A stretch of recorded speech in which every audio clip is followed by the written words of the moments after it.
বা জাপানত থৈ দিয়কগৈ, আমেৰিকাত থৈ দিয়কগৈ, 20 বছৰ পাছতলৈ আৰু কি হৰাহৰ মানে ইংৰাজী কোৱা হ'ল। আৰু এখেতক ল'ৰা এটা 10 বছৰ পাছত বাংগালোৰত থৈ দিয়ক 10 বছৰমান, তাৰপৰা আহি বাংগাল ভগা কৰি থকা হ'ব বঙালী ভাষা, হয়নে নহয়? চাওক, এই তিনিটা আমি আজি মজবুত কৰিছোঁ।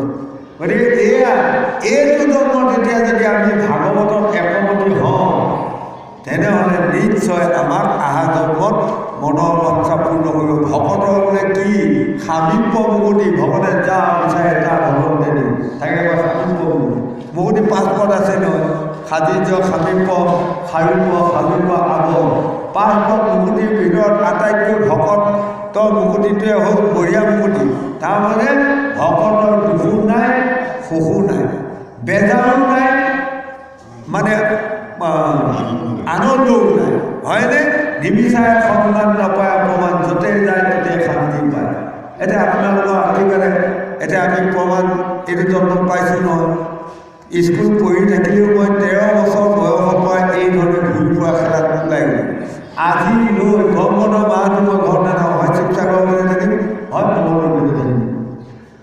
কেনেকৈ যায়, অচিন দেশত যায়, অচিন গাঁৱত যায়, কোনোবা মানুহে যায় বোলে কেনেকৈ মিলা মিছা হৈ আকৌ ৰাতি খুৱাব ভালহে, যেনিবা উৰিলো কাৰোবাক ডাঙৰ মাছে খুৱালে, যেনিবা মোক গৰুৰ মাছেৰে খুৱাইছে, তেওঁকো খুৱাইছে নহয়।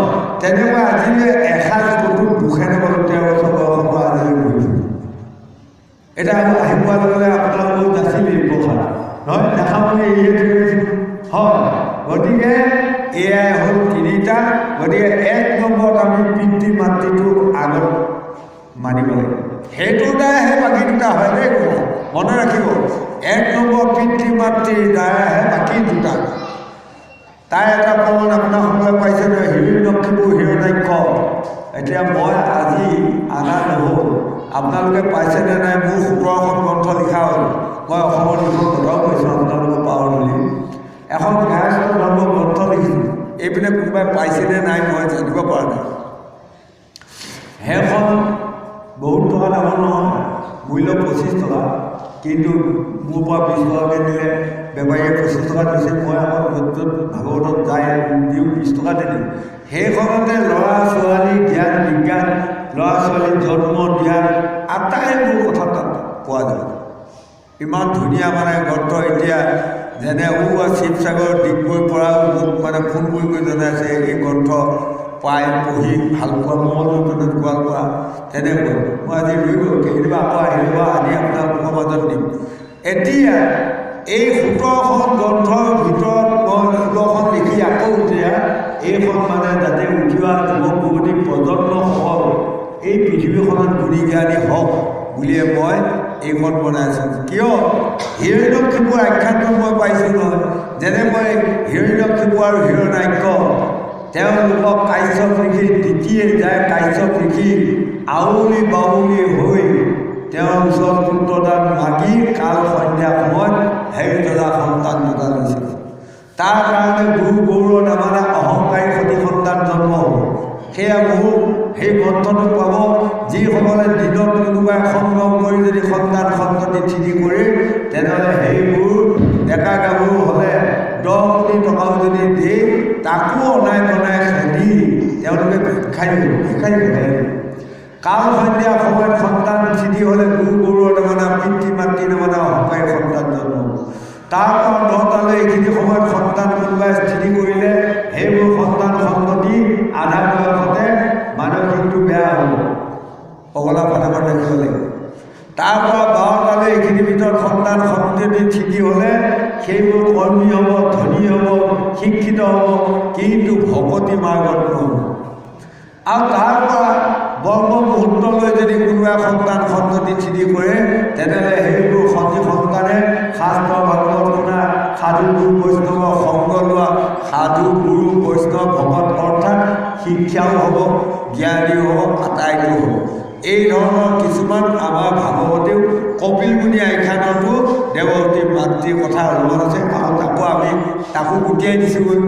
তেনেকৈ গতিকে আমি 1 নম্বৰতে যদি জন্মসূত্ৰটো আমি ভাল কৰিব পৰা নাযায়, তেনেহ'লে পাছত আপুনি বহুত শিক্ষা দিলেও এটা ল'ৰা ছোৱালী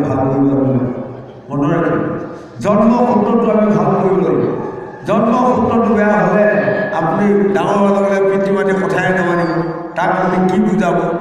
হয়নে? সেইকাৰণে আমাক কৈছে পিতা স্বৰ্গ পিতা ধৰ্ম পিতা হিৰণ তপ জননী জন্মভূমি চৰকাৰ গুৰি অক্ষী। যিসকল লোকে স্বামী বিবেকানন্দৰ বাণী গ্ৰন্থ লিখিছে, যিসকল লোকে পিতৃ মাতৃক অমান্য কৰি অলৈতলৈ ঘূৰি ফুৰে, সেইসকল পুত্ৰ পুত্ৰীয়ে শান্তি বুলিবা বস্তুটো ক'ত আছে বিচাৰিবাই নাপায়, তাৰমানে সেইসকল নাপায়। হয়নে? আৰু পিতৃ মাতৃক সেৱা কৰি যদি পুত্ৰ পুত্ৰীসকলে যাত্ৰা কৰে, তেনেহ'লে 7খন তীৰ্থত স্নান কৰা ফলটো তেওঁৰ ঘৰতে পায়। পুত্ৰ পুত্ৰীসকলে মাতৃক সেৱা কৰি যদি কোনোবা পেলে যাত্ৰা কৰে, 7খন গংগাত স্নান কৰা ফল গৃহতে পায়। হয়নে? এইবোৰ তথ্য আমি শাস্ত্ৰ ভগৱতত পোৱা। গতিকে উঠি অহা যুৱক যুৱতী প্ৰজন্মসকলক আমি অনুৰোধ কৰিছোঁ, পিতৃ মাতৃ মহান গুৰু, পিতৃ মাতৃক যিসকলে ভকতি কৰে ইহকাল পৰকাল সেইসকলে শান্তি পায় বুলি 4 বেদ 14 শাস্ত্ৰ 18 পুৰাণে আমাক বুজাই আছে।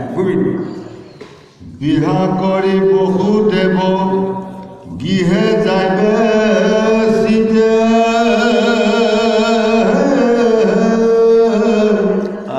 ৰথত চৰিলা গয়া দৈব কি সহিতে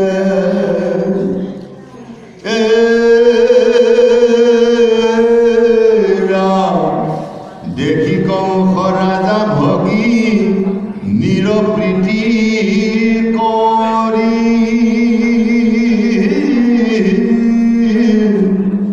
ৰথে চৰি ঘোঁৰাৰ ধৰিলা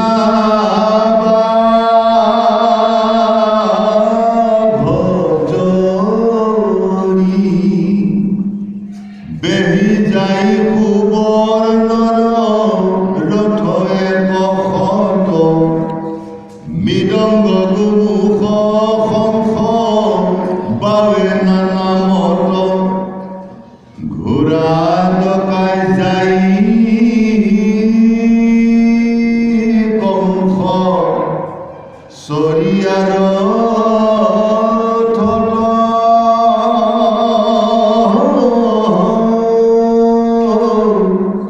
শুনি লাৱা কাশী বাণী যাহন্তে পথত জাগল লৈয়া জাপ কংস শুনৰে অজ্ঞান এহিৰ অস্ত্ৰম পুত্ৰে তোৰ লৈবে প্ৰাণ শুনিয়া নিষ্ফল কংসে খান্দা লৈলা তুলি দৈব কিৰকে শত ধৰিলা কাটো বুলি এৰামে অধময়া চাৰ কংস কুৰ কুলাংগাৰ বহুদেৱে দেহ দৈব কিৰচিন্তে মাৰ অৰামে উপখানত কৰি তাংক বুলিলা বচন শুনা মহাৰাজা ভূষণ অকুলৰ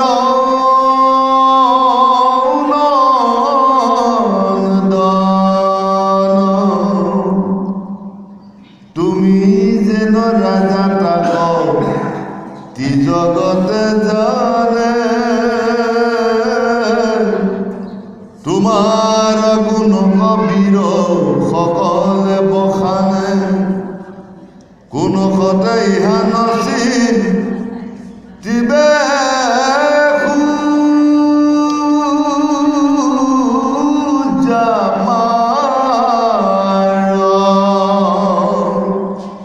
একে ইস্তি জাতি আৰু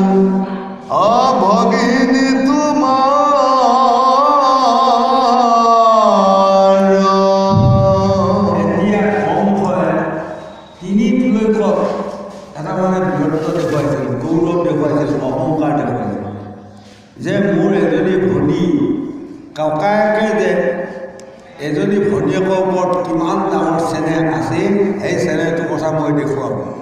কোনেও দেখুৱাব পৰা নাই, মই দেখুৱাম। এটা গৌৰৱ। এতিয়া এইটোৱে হ'ল আমাৰ বিশ্বত দেখুৱাইছে পংখ। আমি যদি দেহ মাৰ্গত চাওঁ, আমাৰ প্ৰত্যেকৰে নিজা নিজা দেহত যে গৌৰৱ বুলি কোৱা বস্তু এটা, অহংকাৰ বুলি কোৱা বস্তু এটা আছে, সেইটোৱে পংখ। যদি আপোনালোকৰ এই অঞ্চলত কোনোবা এজন মানুহ মহান অহংকাৰী গৌৰৱী আছে, তেনেহ'লে তাক লগ পালে অকণমান কাটি হৈ যাবগৈ, চাইকেল হৈ যাবগৈ, হয়নে? সেইটো পংখ। পংখ তোৰাল বা দীঘল। এতিয়া গৌৰৱ অহংকাৰ কৰি যেতিয়া আজি দৈৱকী দৰা ঘৰলৈ তেওঁ এজন ৰজা হৈ তেওঁ নিজে ৰথ চলাই নিজৰ ভৈনীয়েকক কইনায়েকক আজি থবাৰ কাৰণে কৰিছে। তেওঁ এটা মানে দেখুৱাইছে, মই এনেকুৱা হাজাৰ হাজাৰ হাতী দিম, ঘোঁৰা দিম, গাই দিম, দক্ষিণা দিম, ইত্যাদি। কিন্তু যাৰ দিন কৰিব শালত লাভ তোমাৰ নুঠে চালত, টানি দিলেই তোলাই দিবা চালত, গোট নধৰি ডালত। শাস্ত্ৰই কৈ আছে, নহয়নে বাৰু? যাক ধৰিব পালে তাক এগৰাকী উজা পালে। যেতিয়া মাছ বাটতে আকাশত উৰিলে, সেইয়া মূৰ্খ পংখ। যাক লৈ তুমি আজি ইমান আনন্দ উৎসাহ উদ্দীপনা কৰিছা, তেওঁ অষ্টম পুত্ৰই তোমাক মাৰিব দিব।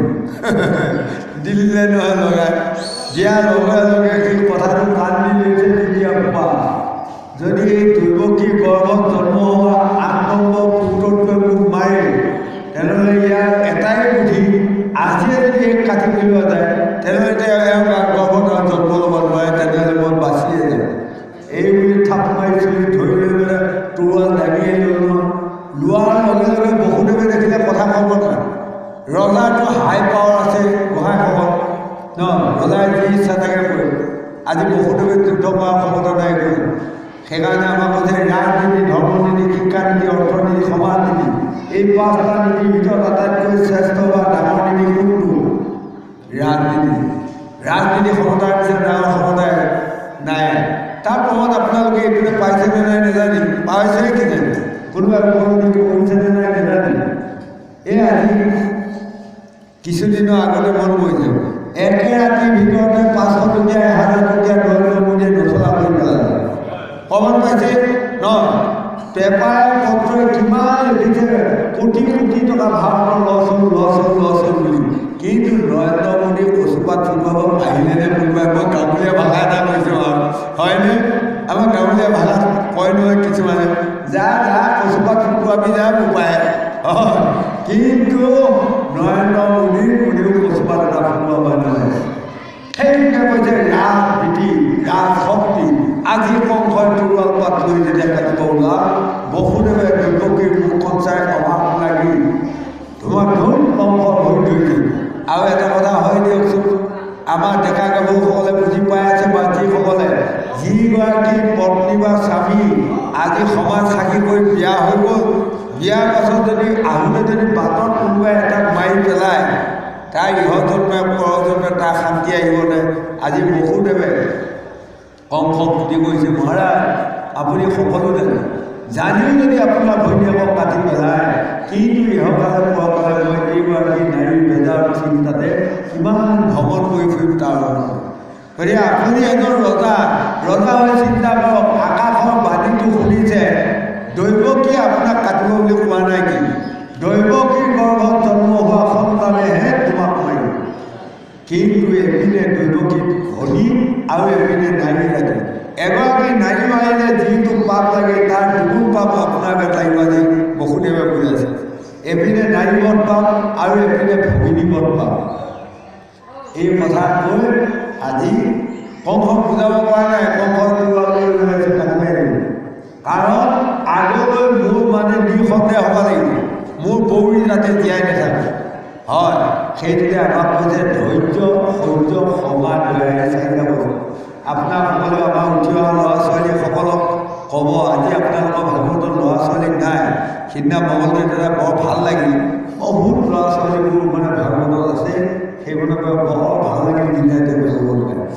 আজিকালি কি জানে, এতিয়া আকৌ মাজতে মনত পোৱাৰ লগে লগে কোৱা মন হ'ল দুজন মানুহ মৃত্যু হ'লেই গোসাঁই খবৰ মনত পৰিব দুজন মানুহ মৃত্যু হ'ল মৃত্যু হোৱাৰ লগে লগে আত্মবিনা লৈ যায় তাৰমানে চিত্ৰগুপ্তৰ ওচৰত সাৰ কৰিছে সাৰ কৰাৰ লগে লগে মানে চিত্ৰগুপ্তই এজনৰ লিখিছে এজন